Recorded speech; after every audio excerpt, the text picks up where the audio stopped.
Why is it that with all the science, medication, and awareness around mental health today, so many people are still suffering?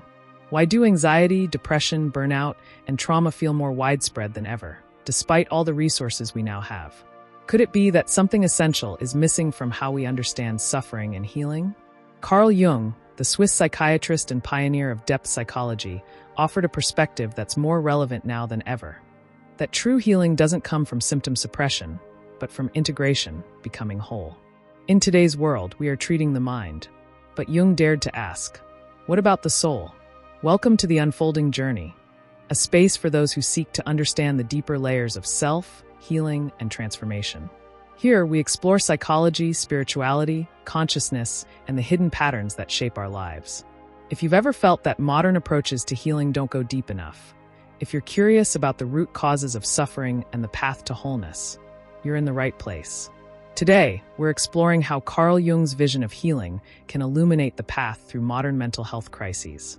Today's mental health landscape is marked by rising rates of anxiety disorders, now the most common mental illness in the world; depression, called the leading cause of disability globally; trauma-related disorders, with growing awareness of PTSD, childhood trauma, and emotional neglect; burnout and existential emptiness, especially among young people and working professionals.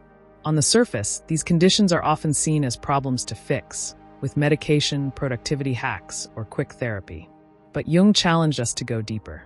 He saw these struggles as calls to transformation, not errors in biology or misfires in behavior. Neurosis, Jung wrote, is always a substitute for legitimate suffering. In other words, what we often label as dysfunction may actually be the psyche's attempt to communicate something vital, a need for growth, meaning, or wholeness. Jung's central psychological insight was this: every human being carries within them a drive toward individuation, a natural process of becoming whole by integrating all parts of the self. This includes not only our conscious identity, but our unconscious parts, the shadow, repressed or denied parts of self, the anima/animus, inner feminine/masculine energies, the self, our deepest inner truth or soul. From this perspective, mental suffering is not just a breakdown, it's an invitation. Anxiety may signal the tension between the life we're living and the one our deeper self longs for.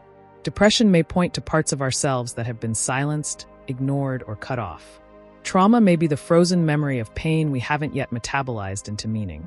Jung believed that healing begins when we stop fighting our suffering and instead listen to it.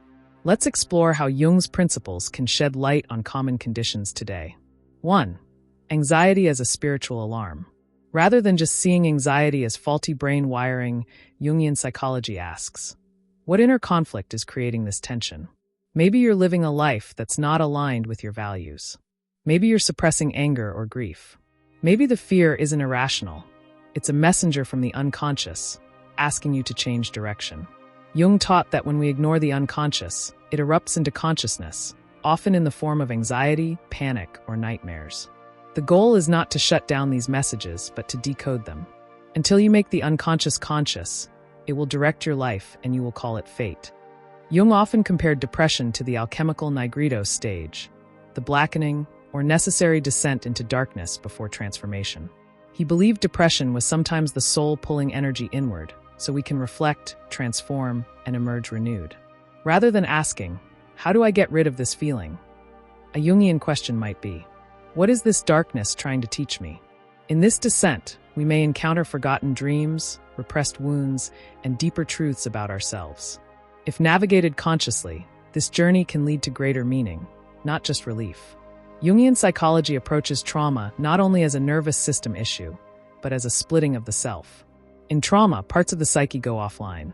Certain emotions, memories, or aspects of identity become cut off from conscious life, what Jung called complexes.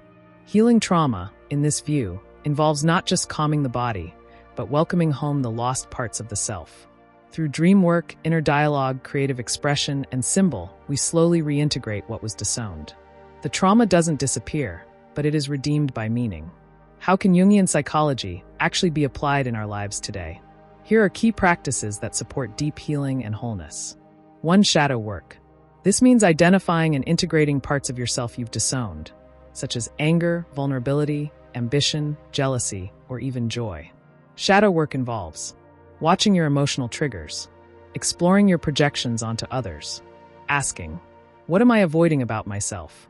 As we make peace with the shadow, we reclaim energy, power, and authenticity. 2. Active imagination.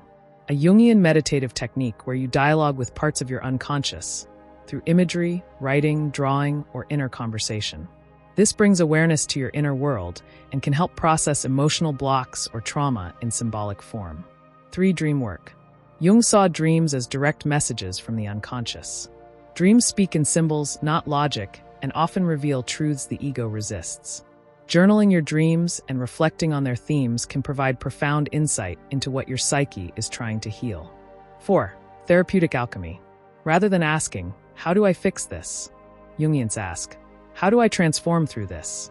Like the alchemists, you turn base matter, fear, grief, rage, into spiritual gold. This shift in perspective transforms suffering into sacred work. Jung's work reminds us that the modern world often treats people like machines. If something's broken, replace it. If a part's malfunctioning, medicate it.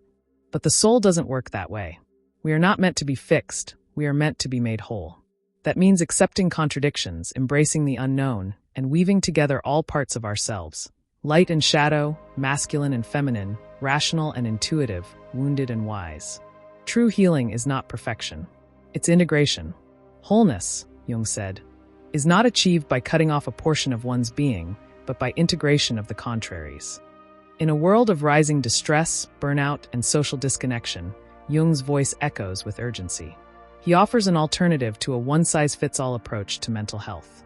A return to meaning, not just management. A relationship with the soul, not just the brain. A path of inner growth, not just symptom suppression. Mental suffering is not a flaw. It's a call. What if our symptoms are trying to wake us up? To a fuller life, a deeper truth, a more authentic self.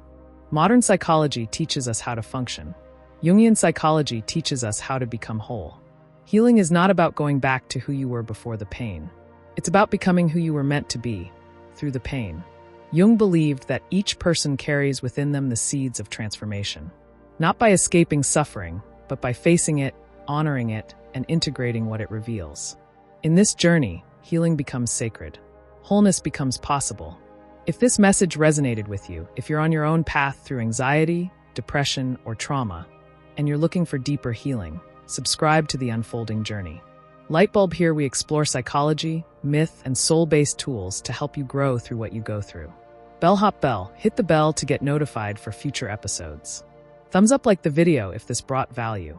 Speech balloon share your own story or reflections in the comments below. Until next time, remember, your suffering is not the end of your story. It might be the beginning of your becoming.